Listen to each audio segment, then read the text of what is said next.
ہے پیش فرما کر ممنون فرمائیں۔ جب بھی وہ ملتا ہے انداز جدا ہوتا ہے، چاند 100 بار بھی نکلے تو نیا ہوتا ہے۔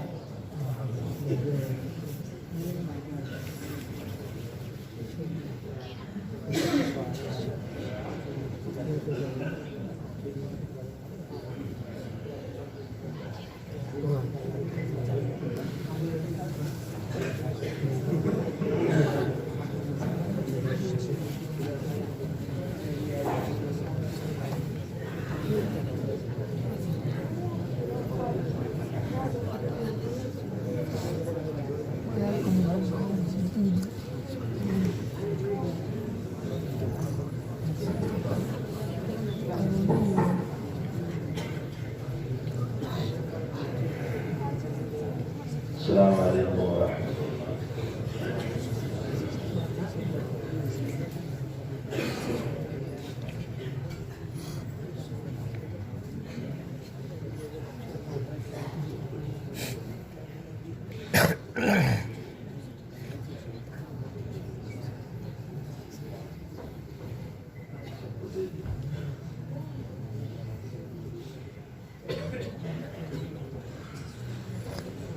بسم اللہ الرحمن الرحیم الحمد للہ رب العالمین والصلاة والسلام علی سید المرسلین وخاتم النبیین وعلی آلہ واصحابہ اجمعین ومن تبعهم بإحسان إلى يوم الدين اما بعد فاعوذ باللہ من الشیطان الرجیم بسم اللہ الرحمن الرحیم وجعلنا منهم أئمة يهدون بأمرنا لما صبروا وكانوا بآياتنا يوقنون سورة السجدہ۔ یہ لمحہ مسرت کا سما قابل قدر روشن ضمیر فضلائے کرام زندگی میں خوشی و مسرت کے کچھ لمحات ایسے بھی آتے ہیں جن کے اظہار کے لیے الفاظ کا دامن تنگ پڑتا ہے اور احساسات کے وفور میں تعبیرات زبان کا ساتھ چھوڑ جاتی ہے۔ حقیقت واقعہ یہ ہے کہ اس وقت اپنے فرزندوں کو اپنی نگاہوں کے سامنے موجود پا کر جامعہ کچھ اسی طرح کی جذبات مسرت و شادمانی سے سرشار ہے۔ جی ہاں، اپنے جگر پارے کی مہجوری و جدائی پر بیتاب و بے قرار ماں طویل وقفے کی فرقت کے بعد جب اپنے لادلے کو اپنے گود میں پاتی ہے تو اسے بڑھتے خوشی سے اس بات کا شعور نہیں رہتا کہ ہونٹوں پر مسکراہٹ پہلے بکھر گئی ہے یا اشک مسرت سبقت کر کے دھلک گئے ہیں۔ یہ لمحہ مسرت کا سما بھی عجیب ہے، آنکھیں ہیں اشک بار، خوشی بھی نصیب ہے۔ حضرات، اس مسعود اور تاریخی اجتماع میں اپنے روحانی فرزندوں کو اپنی آغوش محبت میں پھر سمو کر جامعہ اپنے تئیں کیفیات کا احساس کر رہا ہے اور ان ناقابل بیان لطیف و نازک احساسات میں اپنے اساتذہ، کار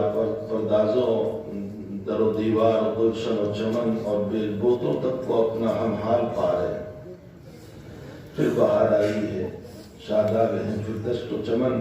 بن گیا دشت گلستان علم فی الگلشن۔ اس موقع پر سب سے پہلے ہم اس رب العالمین کی بارگاہ میں لبین شکر خم کرتے ہیں جس نے ہمارے دلوں میں یہ نیک داعیہ پیدا کیا اور ہماری صدائیں وہ تاثیر پھونک دی ہماری صدا میں وہ تاثیر پھونک دی کہ جامعہ کی صرف ایک پکار پر قرب و جوار نہیں بلکہ سینکڑوں میل درافتادہ اس کے فرزندوں نے بھی اس صدا کے جواب میں لبیک کہنے پر اپنے آپ کو مجبور پایا۔ اسی کے ساتھ آپ عزیزان گرامی کی سپاسگزاری بھی جامعہ اپنے اخلاقی فریضہ خیال کرتا ہے کہ آپ نے جامعہ کے ساتھ اپنی دیرینہ تعلق اور محبت و وارفتگی کا ثبوت پیش کرتے ہوئے سفر کی صعوبتیں برداشت کی اور اپنی آمد کو یقینی بنا کر جامعہ کی دعوت کو صدا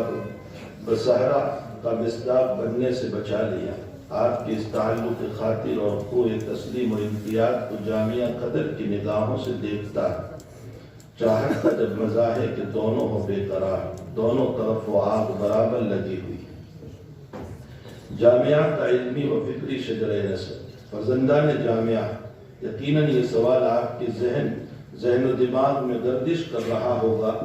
کہ تعلیمی سال کے اختتام سے قریب درس و تدریس کی ہمہ ہمی سے معمور اس مصروف ترین وقت میں یہ اجتماع اپنے اندر کیا مقصد و معنویت رکھتا ہے؟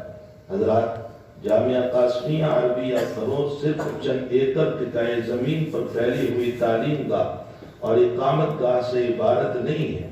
بلکہ اپنے سلسلہ نسب کے اعتبار سے یہ در حقیقت ایک عظیم فکر و مشن اور کار عظیمت و وفا کا تسلسل ہے۔ اس کا علمی، فکری، روحانی و اعتقادی شجر نسب عظیم گہوارہ علم و دانش مسلمانان بر صغیر کی علمی عظمت کے نشان سپاہیان اسلام کی تربیت گاہ دارالعلوم دیوبند سے جڑتا ہوا بالآخر چشمہ علم و عمل مدرسہ صفا اور اس سے بھی آگے گزر کر کوہ صفا کے دامن میں واقع اسلام کی اولین تعلیم و تربیت گاہ دار ارقم پر منتہی ہوتا ہے۔ عالمی پیغمبری کی عالمی درسگاہ علم و عرفان کی سدا بہار مرکز کے معلم اول کا وصف امتیازی بلا شرکت غیر رحمت للعالمین قرار دیا گیا تھا۔ آئے دنیا میں بہت پاک و مکرم بن کر، آیا نہ مگر کوئی رحمت عالم بن کر صلی اللہ علیہ وسلم۔ قرآن مقدس جیسی لازوال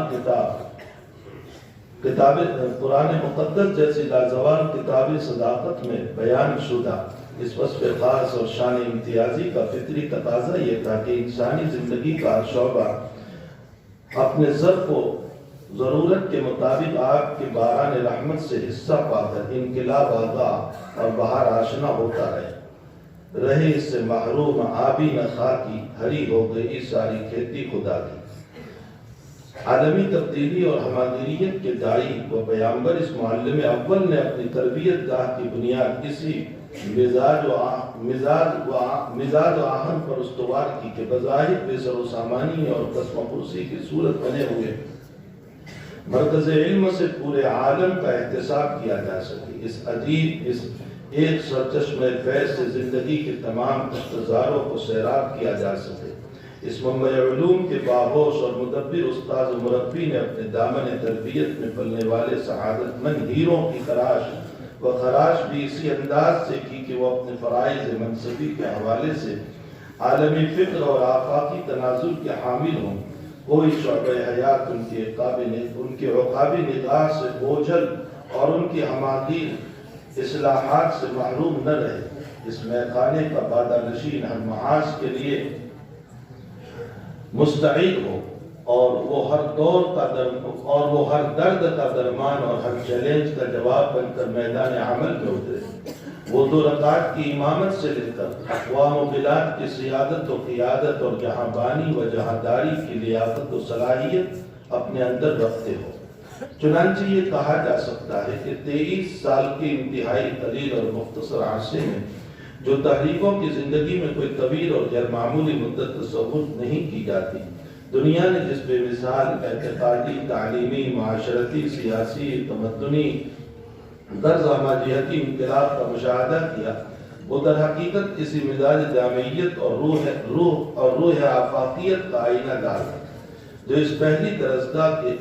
ذرے ذرے میں اساسی فکر کے طور پر رچا بسا دی گئی تھی اور اس کے پروردہ سپوتوں میں خون حیات بن کر کے دوڑ رہی تھی۔ اداروں کے مزاج و منہج میں تبدیلی کے آثار۔ جب اسلام کا پرچم جزیرہ عرب سے تجاوز کرتے ہوئے بلاد عجم میں لہرانے لگا اور اس دور کی آباد دنیا کا ایک معتدی حصہ اسلام کے زیر نگین آیا، تو اسلام کے ساتھ ساتھ اس قافلے علم نے بھی رخت سفر باندھا اور مختلف بلاد و امصار میں خیمہ زن ہوتا رہا۔ البتہ اتنا ضرور ہے کہ مرور ایام کے ساتھ مخصوص عوامل کی بنا پر اس کا اساسی منہج و فکر تغیر پذیر ہوتا ہوا نظر آئے۔ علوم و فنون کے شاخ در شاخ پھیلاؤ، تقسیم کار کے مجاز، اختصار کے رجحان اور کسی قدر ہمتوں کے فقدان کے سبب اس کی جامعیت کا رنگ مدھم سا پڑ گیا۔ سرگرمیوں کا میدان سکرتا اور دائرہ کار سمٹتا گیا، یہاں تک کہ قرون متاخرہ میں آ کر یہ درسگاہیں علوم و فنون کی حفاظت و بقا اور نقل و اشاعت کی حد تک محدود ہو کر رہ گئی اور نوبت بنی کا رسید کہ رواں دواں زندگی اور اس کے پہم تقاضوں کے ساتھ ان کا رشتہ ختم ہو چلا اور یہ ادارے دنیا کی نگاہوں میں عہد رفتہ کی یادگاروں کی حیثیت اختیار کر گئے، جہاں سے ناقلین علوم تو برآمد ہوتے ہی رہے لیکن تحریک شعور، انقلابی فکر کے حامل اور ملک و قوم کی کایا پلٹ دینے کے سوزے دروں سے شخصات جیالے دیکھنے کے لیے ملت کو طویل انتظار کرنا پڑتا ہے۔